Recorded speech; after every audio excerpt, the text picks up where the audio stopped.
Très agréable d'être ici à Québec, au Centre Vidéotron, dans le cadre du 66e tournoi international de hockey Pee-Wee. Avec nous, le directeur général des Remparts, Simon Gagné. Comment ça va, Simon? Ça va bien, JC? Excellent. Toujours trippant. Ben oui. Quel événement, sont quand au même. Rendez-vous à toutes les années, que ce soit les Remparts, les petits Pee-Wee. On est très chanceux d'avoir ça ici dans notre cour à Québec. C'est fou raide, pareil. Tu sais, je le disais, là, j'ai vu une coupe de tournois cette année. On dirait que ça perd l'essence qu'on a vécue dans une autre vie, dans notre jeunesse. Pas ici. Ici, ça se perd pas. C'est fou raide. Je pense que c'est la beauté de ce tournoi-là. Le monde en parle. Je pense que les gens de l'extérieur, surtout, qui viennent passer un séjour à Québec, vivre le tournoi, rester en ville, coucher dans les hôtels, manger dans les restaurants, faire plein d'activités. Oui, il y a le tournoi sur la glace. Là. On veut tout performer, on va tout jouer au Centre Vidéotron. Mais il y a tellement de choses là, que, justement, tu parlais avec des familles d'accueil tantôt, qui sont vraiment importantes, qui s'occupent des gens qui viennent ici, qui aient un beau séjour. Puis, grâce à ça, ben, ça fait que ce tournoi-là est unique. Puis qu'il y a beaucoup de monde qui va venir. Puis je suis persuadé que l'organisation aussi reçoit beaucoup de téléphones. Puis des fois, tu n'as pas le choix. Il faut que tu dises non. Là. Tu peux pas inviter toutes les équipes. Tu as évidemment joué le tournoi. Oui, 2 ans. Comment ça s'est passé? Te rappelles-tu? Ben, c'était l'autre côté, au Colisée. Oui. Puis ma première année, puis oui, malheureusement, perdu notre premier match. Moi, j'avais une belle petite coupe de cheveux. Ça, c'est ma deuxième année. Ça, c'est la deuxième année? Ouais, mais tu te rappelles la coupe de cheveux? Ah oui, il y a une petite histoire. Je mettais tout le temps une calotte des Yankees, puis on n'avait pas le mettre de calotte pour prendre la photo pour la carte Pee-Wee. J'avais été dans la chambre de bain me peigner les cheveux comme ça. C'était pas ma vraie coupe de cheveux, mais regarde. Il est trop tard. Je regarde le gant, là. C'est disproportionné complètement. Ah oui, c'était les gants. Les gens, là, si vous vous rappelez, Mike Modano mettait ces gants-là, Easton. Ouais. C'est des gants que j'avais eu à Noël là, que j'attendais impatiemment. Puis c'est ça. C'est des beaux souvenirs. Regarde, mon garçon l'a vécu il y a quelques années, représenter les petits remparts ici. Puis là, ben, c'est d'autres jeunes de parents que je connais qui sont ici maintenant cette année. Là, on regardait les trophées derrière. Là, on ne peut pas dire que ta quête n'est pas bien garnie. T'sais. Coupe Stanley en 2012, Coupe du Président dans le junior, c'était en 2023, ici avec les Remparts. Coupe Memorial en 2023, également avec les Remparts. Médaille d'or aux Jeux olympiques en 2002. Tu étais là également en 2006. On en parlera un peu tantôt parce que c'est en Italie comme cette année. Et Coupe du monde en 2004. Un palmarès bien garni là, pour toi, Simon. Je te disais, dans tout ça, là, évidemment, j'imagine que tu places la Coupe Stanley, la médaille d'or au sommet, mais tu aurais un choix à faire, tu aurais un podium à faire. Là. Comment tu départages ça? J'aurais la misère. La Coupe Stanley et la médaille d'or, c'est vraiment les deux plus beaux moments dans ma carrière. Il y en a plein d'autres. Je pourrais y aller mon premier match, mon premier but.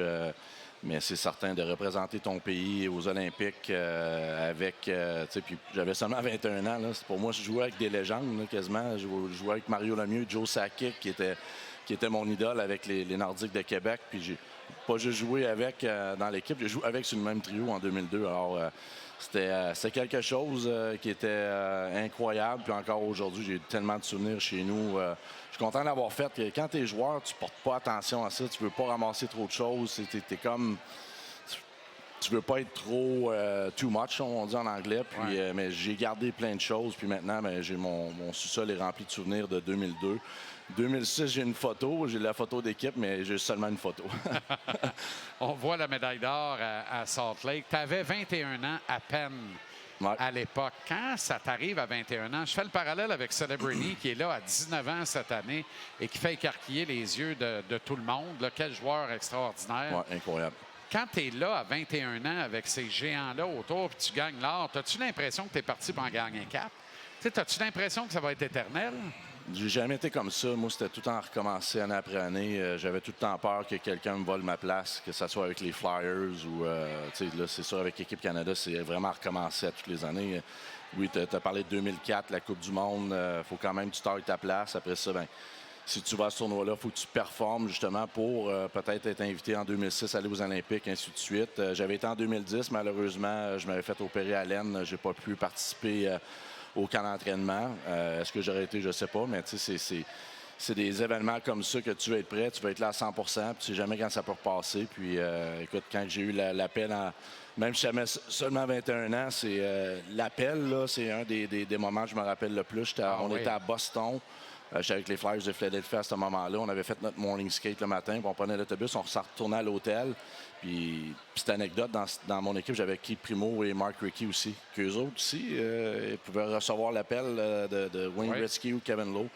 C'est seulement moi qui ai eu l'appel. Puis c'est Kevin Lowe qui m'avait appelé, moi. Puis eux autres n'avaient pas eu le fameux appel. Puis disons, le fameux lunch avec toute l'équipe a été... Il y en a qui venaient me féliciter, mais Keith Primo puis Mark Rickey étaient un petit peu plus refroidis, on peut dire. C'était un petit peu spécial, mais il était content pour moi par la suite, par exemple. Ça n'a rien changé dans la saison de l'équipe, vraiment. Il y a un choc à passer, puis après, on continue. Exact. On a passé à d'autres choses très rapidement. L'attitude du pro, dans le fond. Moi, je retiens de 2002 une séquence, un but mythique. Puis je me rappelle pas qui fait la passe à qui. Je me rappelle de Mario qui ouvre les jambes. Ah ouais. Puis la puck passe. C'est incroyable. Il touche pas au puck. Puis c'est de lui dont on se rappelle. Ouais. Ça, tu peux pas penser que c'était planifié de la part de Mario. C'est incroyable. Quand tu vois une affaire de même, tu voyons donc. Ouais, moi, j'étais sur le banc, puis probablement un des meilleurs billets dans les estrades pour le voir. Puis, je pense que vous l'avez tous vécu d'une manière différente à la télévision ou des gens sur place, mais nous autres, les joueurs aussi, c'était vraiment wow de voir. C'est les meilleurs contre les meilleurs, puis voir Mario Lemieux qui était vraiment, même s'il était en fin de carrière, il était revenu justement de sortir de sa retraite. Il était encore très, très, très dominant. Puis le jeu qu'il fait là, c'est impensable. Il n'y a pas beaucoup de joueurs qui peuvent faire ça. Puis le fait que Mike Ritter pense que Mario va lancer, puis il s'attend à un lancer, il la laisse passer entre ses jambes, puis Paul Carey un filet complètement désert. C'était un but qu'on regarde encore aujourd'hui, puis on fait voir, c'est incroyable. Formidable. 2006 à Turin. Encore une fois, on ne peut pas dire que c'est une mauvaise équipe, loin de là. Mais c'est là où on voit que quand tu arrives dans une quinzaine comme ça, à un moment donné, ça se ramène, une fois la ronde préliminaire passée, c'est qui va être dans une bonne journée, puis qui va être dans une journée extraordinaire, qui va être un extraterrestre ce jour-là. Il s'appelait Evgeny Nabokov, le gardien russe, qui a gâché littéralement, qui a interrompu le coït, là, disons, il n'y a pas d'autre façon de le dire, parce qu'on ne peut pas dire que vous n'avez pas essayé ce match-là, finalement battu 2-0 en quart de finale. C'est un match, il n'y a pas de lendemain. C'est bien beau de dire qu'on était plus fort que les Russes, mais on l'a perdu ce match-là, puis c'est terminé. Et on avait une super de bonne équipe. Tu parlais de 2004. 2004, on a gagné la Coupe du Monde. C'était semblable et quasiment identique à la même équipe en 2006 à Turin, en Italie. Mais les souvenirs qu'on a, dès qu'on est arrivé le premier jour, je m'en rappelle, les joueurs, on disait on n'a pas de jambes. C'est l'expression des joueurs de hockey, on n'a pas de jambes. Ouais. On avait le souffle court. On n'a jamais pris notre envol dans ce tournoi-là. Puis on avait perdu un match justement contre la Suisse 2-0. Ça avait vraiment fait mal à l'équipe. Mais on dirait que la chimie, c'est vraiment pas implanté au bon moment. Puis c'est un tournoi qui est, même si c'est 2 semaines, c'est très rapide. Tu n'as pas le temps tu n'as pas bien droit à l'erreur. 20 ans plus tard, également en Italie, as-tu l'impression qu'on va réparer ce qui est arrivé en deux? Quand tu regardes cette équipe-là, pas bien de faiblesse dans ce club-là. En attaque, ça fait peur, Simon? Ils ont toute une attaque. Si vous regardez l'avantage numérique, là, c'est quelque chose. La rondelle, elle bouge très rapidement. Écoute, c'est l'équipe qui a gagné aux 4 Nations dernièrement. C'est très semblable comme équipe. C'est certain que les Américains ont une équipe avec beaucoup de talent aussi. Jouent quand même un jeu quand même assez robuste, un peu comme le Canada. Je m'attends à une finale, une réplique de la finale des 4 Nations. Puis, mais ça va être tout que du hockey. C'est du bonbon. Là, même si les 2 premiers matchs, c'est des matchs qui n'ont pas vraiment de valeur. Là, tout le monde passe à la ronde suivante.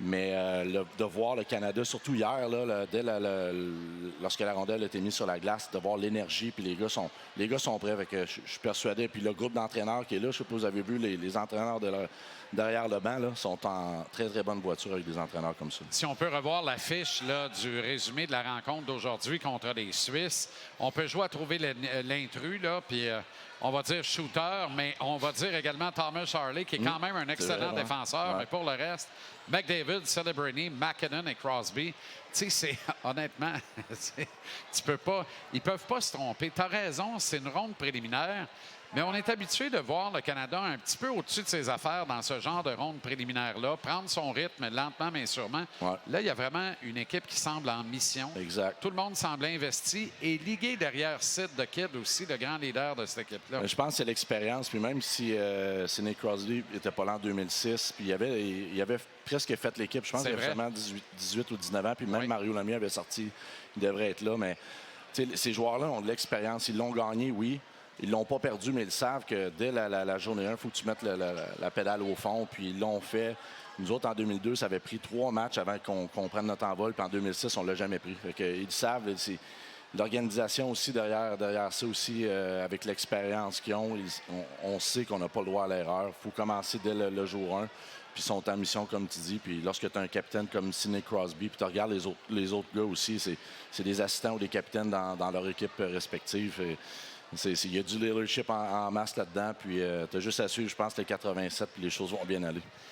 Quand on regarde cette formation-là, il y a évidemment pas de faiblesse, mais quand tu regardes plus particulièrement Celebrity, plusieurs disent le vrai dauphin de Sidney Crosby, c'est lui. Tu sais, ça pas peut-être parce que les styles sont vraiment différents dans le cas de McDavid et de Crosby. J'ai envie de te dire, McDavid est le joueur le plus électrisant sur la planète, mais peut-être que Nathan MacKinnon est le meilleur joueur sur la planète actuellement. Mais c'est demain que c'est Celebrity qui va passer en avant, alors que MacKinnon vient à peine de passer en avant de Crosby, qui a 37 ans pour en marquer 40 encore cette année, ramasser 90 points. Puis je dis encore, il l'a pas fait si souvent que ça dans sa carrière. On dirait qu'il ralentit pas. Tu parles de MacKinnon, là? Non, de Crosby. De Crosby. Non, Crosby est exceptionnel. Sérieusement, c'est... On regardait hier quel âge qu'il avait. Il approche la quarantaine, veut pas. Là. Il est né en 1987. C'est exceptionnel. Et c'est un joueur que je pense qu'il n'y a pas de secret, là, qui a été vraiment très, très, très discipliné d'un très jeune âge par les gens qui l'entourent, ses parents. Puis chapeau à eux. Puis chapeau aux kids aussi. Lorsqu'il était jeune, il a embarqué là-dedans. Puis tu vois qu'il s'est rendu un joueur qui comprend qu'est-ce qu'il faut. Puis c'est vraiment, écoute, je cherche mes mots parce que c'est vraiment exceptionnel qu'est-ce qu'il fait. Tu sais, Mario Lemieux avait peut-être cet âge-là à la fin, ou peut-être même un peu plus jeune, je sais pas, mais de faire ça comme ça, année après année, là, c'est vraiment incroyable. Puis si on se rappelle, il avait quasiment raté une année ou deux dû aux commotions. On se questionnait beaucoup, mais je pense que c'est du passé. Puis écoute, il peut se rendre facilement jusqu'à 40 ans encore, puis performer comme ça. C'est un joueur très, très important pour les Pingouins, puis pour l'équipe Canada aussi.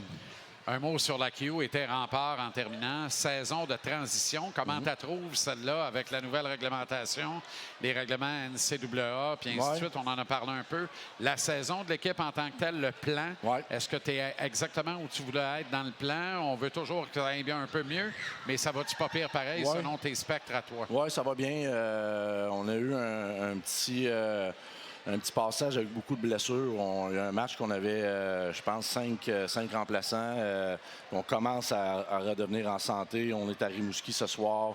On a Loisel, notre 20 ans, qui revient. Dorion est venu la semaine passée. Il nous manque Straka, puis malheureusement Alex Taillefer qui est sorti pour l'année. Mais où est-ce qu'on est, notre 3e année d'un plan de 5 ans, là, on se bat là, pour l'avantage de la glace dans notre conférence. Puis ça va être jusqu'à la fin. Les matchs ont... Après la période des échanges, il n'y a plus de match facile. Même s'il y a des équipes qui sont en bas de classement, il n'y a plus de match facile. Les joueurs, les entraîneurs, les organisations veulent prouver, puis ils veulent construire pour l'année suivante. Puis pour nous autres, c'est de prendre un match à la fois. Puis écoute, à Rimouski, peu importe le site qu'ils sont ou ce qu'on est, c'est tout le temps une rivalité, nous autres, contre l'Océanique, puis qu'on veut pas les perdre, ceux-là. Ton 17 ans qui porte le 33 fait le job avec les grosses pattes. Il est incroyable. On parlait de blessures. Raté quand même les 2 premiers mois de la saison. Je ne veux pas dire que s'il avait été là dès le début, on aurait peut-être une coupe de victoire de plus. On ne sait jamais, mais il est très solide là, devant le filet. 17 ans, c'est un late, comme on dit. C'est pas son année de repêchage. Ça va être l'année prochaine. Je suis persuadé qu'il y a beaucoup d'équipes dans les rangs professionnels qui commencent à le regarder. En 10 secondes, satisfait de la progression de Maddox d'Agenais? Oui. Oui, écoute, Maddox, on a eu une très, très bonne discussion l'année passée. Puis une année de 16 ans, c'est jamais facile. Puis, Puis j'ai des amis qui ont leur garçon qui joue à 16 ans dans la Ligue, puis c'est pas facile. C'est un apprentissage, c'est une année que tu vas apprendre beaucoup, puis ça te prépare à ton année de 17 ans. Puis Maddox a vraiment mis l'expression les bouchées doubles cet été à l'entraînement. Puis là, ça porte fruit. Puis je suis persuadé qu'il va atteindre le plateau des 30 buts. Puis pourquoi pas les 40 buts s'il est capable d'ici la fin de l'année. Merci infiniment, Simon. Toujours un plaisir. JC, Prends soin de toi. OK, mon ami. On s'arrête en pause.